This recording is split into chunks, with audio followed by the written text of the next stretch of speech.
Let me ask you something honest. You got a pay rise this year, didn't you? Maybe 3%, maybe 5. Maybe you negotiated hard and landed something closer to 10. And for a week or two, it felt genuinely good, like things were finally moving in the right direction, like the grind was paying off. Then somehow by the end of the month, you're sitting in the exact same spot, still watching the account a little too closely in the week before payday, still doing the quiet mental gymnastics about which bill you can push until next fortnight, still wondering where it all actually goes.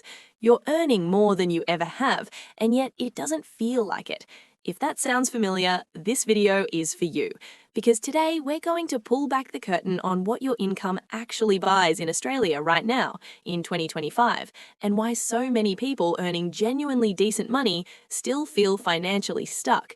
We're going to look at the real numbers, the ones that don't always make headlines. We'll walk through what's actually happening to the typical Australian's purchasing power, why the cost of a normal life has shifted in ways most people haven't fully processed, why lifestyle has a sneaky way of swallowing every raise you get, and by the end, I'm going to give you a clear, practical framework for what to actually do about it. Not vague advice, but specific moves you can make this week. Hey, I'm Alice from Money Blueprint, your honest, no jargon home for building real financial freedom in this country. Grab a drink, get comfortable, and let's get into it. Let's start with the number most people think is the benchmark. You've probably heard it. The average Australian salary is around $100,000 a year. It gets quoted in the news, referenced by politicians, trotted out in budget discussions. And for a lot of Australians, hitting six figures feels like crossing some invisible finish line, like you've made it, like financial stress should finally start easing. But here's the thing, that $100,000 figure is the average, and it's being dragged upward by a relatively small number of very high earners, executives, senior specialists, professionals at the top of their field. The number that actually tells you what a typical Australian worker earns is the median, and according to the Australian Bureau of Statistics, the median full-time salary in Australia right now is about $90,000. Pull that out to include all employees, part-time and casual workers, who account for nearly a third of the entire workforce, the national median drops further, sitting around $74,000. So the real typical Australian is earning somewhere between $74,000 and $90,000 a year, not $100,000. That gap matters enormously, and it's the first layer of the picture we need to look at clearly.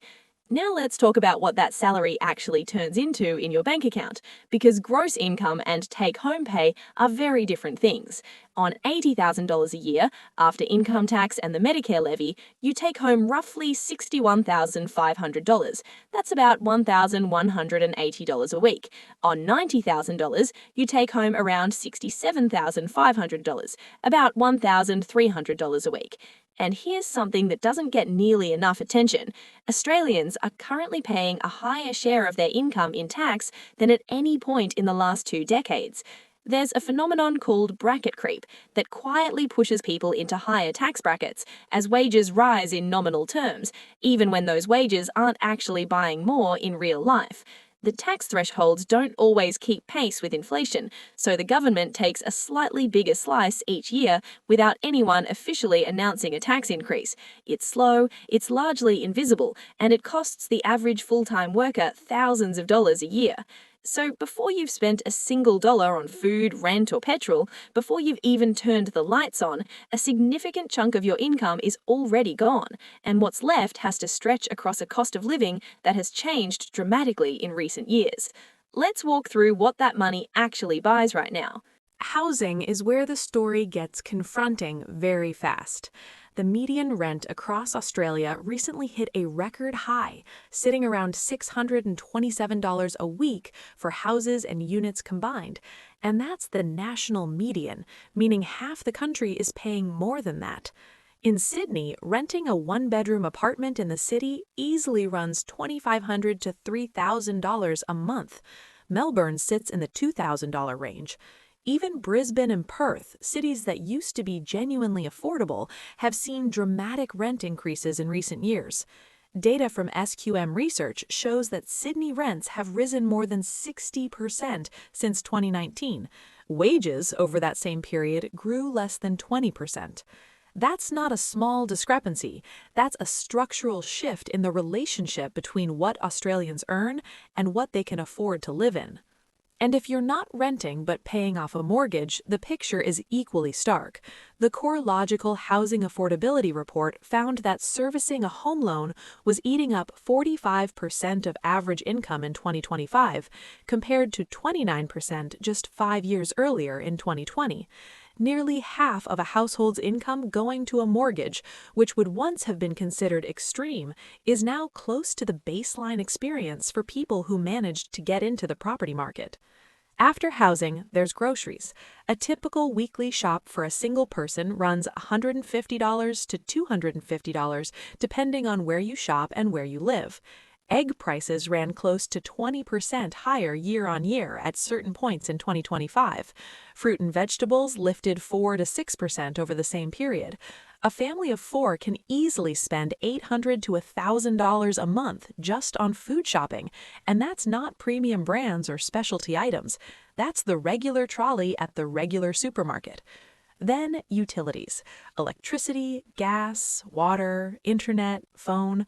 Budget roughly $400 to $500 a month for the average household. Transport, fuel, registration, insurance add another $400 to $600 a month if you own a car, which, outside of inner city areas with decent public transport, is essentially non-negotiable for most Australians. Health insurance starts at around $100 a month for a single person and climbs quickly once you factor in family coverage or more comprehensive policies. Now, let's put this together as a real picture, the kind of picture nobody shows you at a job interview or on a salary comparison website. Say you're earning $80,000 gross, which puts you in roughly the middle of the typical Australian salary range. After tax, you're taking home about $5,125 a month. Here's where that realistically goes if you're living in a major city.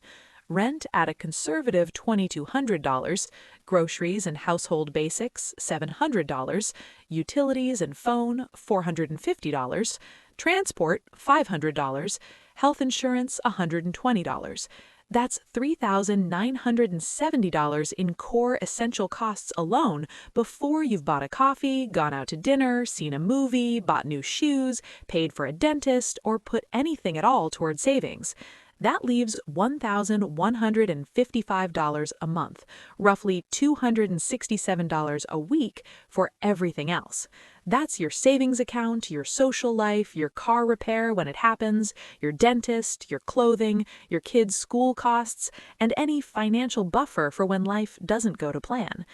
$267 a week in one of the highest income countries on earth just to exist above the bare essential minimum. And that's as a single person. Add a partner who's also working, and the household breathes a little. But add children, add childcare at $100 to $180 a day, and that buffer disappears almost immediately. This is why so many Australians on decent salaries still feel like they're barely keeping up.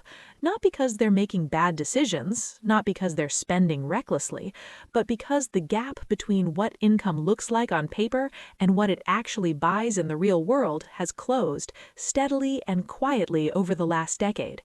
The Reserve Bank's own inflation calculator puts it plainly. $100,000 today has roughly the same purchasing power as $75,000 did back in 2015. So if your salary grew from $75,000 to $100,000 over the past 10 years, you haven't gotten ahead. You've held roughly the same ground while everything around you got more expensive and more competitive. And then there's the layer on top of all of this that's hardest to talk about because it implicates all of us: lifestyle inflation. Because here's the uncomfortable truth. It's not just that the cost of living has gone up, it's that the cost of normal has gone up, and we've all had a hand in that. When your income increases, your spending almost always increases with it. Not because you're careless, but because your reference points shift. You earn more, so you rent a nicer place. The car gets upgraded. You eat out more than you used to. The holidays get a bit bigger. The streaming subscriptions multiply. The clothes are from better stores now. Each individual change feels like a small, reasonable reward. Collectively, they consume the raise before you've had a chance to feel it. There's a name for this in behavioral economics: hedonic adaptation. We adjust to new levels of comfort extremely quickly, and then that new level simply becomes the baseline. The upgrade stops feeling like an upgrade and starts feeling like the minimum standard you're entitled to. So the next raise gets absorbed the exact same way, year after year, until you look up and realize you're earning twice what you earned at 25 and feeling the same financial pressure you felt back then. This is the invisible mechanism behind what the Hilda survey found, one of Australia's most comprehensive household financial studies, when it revealed that 1 in 3 households earning over $100,000 still reported significant financial stress.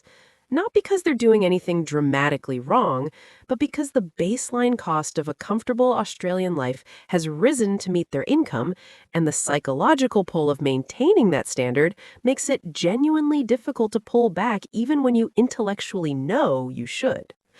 The trap isn't earning too little. The trap is earning more and more year after year while building less and less, because every raise gets upgraded into a new version of normal. So, what do you actually do?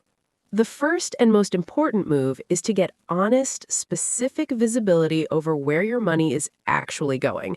Not a rough mental estimate, a real number per category for a real month. Most people significantly underestimate their discretionary spending. Research consistently shows that people miscalculate it by 20 to 40%. You cannot build a plan based on a guess. Write it down, use an app, track one full month. Just get the actual picture on the table in front of you. The second move is to make your savings automatic before your lifestyle has a chance to absorb your income. The single biggest mistake most Australians make is saving what's left at the end of the month, which is usually close to nothing because lifestyle silently expands to fill available income. Flip the order. The day your pay hits your account, a fixed amount transfers automatically into a separate savings account, not when you get around to it, the same day it arrives. Right now in Australia, you can find high-interest savings accounts paying around 5% annually, meaning your money is actually growing while it waits. Even $300 a fortnight, automated consistently, builds real momentum over time. The third move is to audit your fixed costs, the bills that feel permanent and never get reviewed because they're just there every month. Health insurance, car insurance, home internet, mobile plan. All of these are negotiable, and most Australians haven't properly compared them in years. One focused afternoon of comparing providers and making a few phone calls can realistically free up $150 to $300 a month without changing your lifestyle at all. That's potentially $3,600 a year sitting right there. The fourth move, and this is the one that separates people who build wealth from people who just earn more, is to consciously refuse to let the next raise upgrade your lifestyle. This is hard because the instinct to reward yourself for working hard is deeply human and makes complete sense. But if your life costs $4,500 a month today and your take-home increases by $400 next year, the wealth-building decision is to let your life stay at $4,500 and redirect that $400. At 8% annual returns invested monthly, that habit alone builds over $72,000 in 10 years, from one raise applied once, compounded over a decade. The fifth move is to start thinking about income from more than one direction. Australia's structural squeeze means a single salary, even a good one, is increasingly difficult to build real wealth from alone. The people who are genuinely getting ahead right now are usually doing at least one of these things: building a modest side income that gets invested rather than spent, making extra contributions to superannuation where the tax advantages are real and compound significantly over time, or investing consistently in low-cost index funds so their money is growing alongside their career rather than just sitting idle. None of this requires earning $200,000. It requires intention. It requires treating your income as something to be deliberately directed, not just received and absorbed into the default settings of modern Australian life. Here's where I want to land. The reason your income doesn't feel like enough right now is not entirely in your head, and it is not entirely your fault. Australia's cost of living has genuinely outpaced wage growth for a significant period. Housing affordability has deteriorated in ways that ripple through every other financial decision. And the culture around spending is specifically engineered to make upgrading feel natural and saving feel like going without. The external pressure is real. But the people who build genuine financial security in this environment aren't necessarily the highest earners. They're the most intentional ones. They know their numbers, they save before they spend, they resist the pull of lifestyle inflation, they invest early and consistently, even in small amounts. They understand that the only number that ultimately determines whether you're getting ahead is the gap between what you earn and what you actually keep. Your income is a tool. Right now, in Australia in 2025, that tool is under more pressure than it has been in a long time. The question isn't whether the system is perfectly designed to help you. It isn't. The question is what you're going to do about it anyway. Start with knowing your numbers. Automate your savings before your lifestyle can touch them. Audit the fixed costs you've stopped thinking about, refuse to let the next raise disappear into a lifestyle upgrade, and start directing your money rather than just receiving it. That's where the shift actually happens, not in the number on your payslip, but in what you decide to do with it. I'll see you in the next one.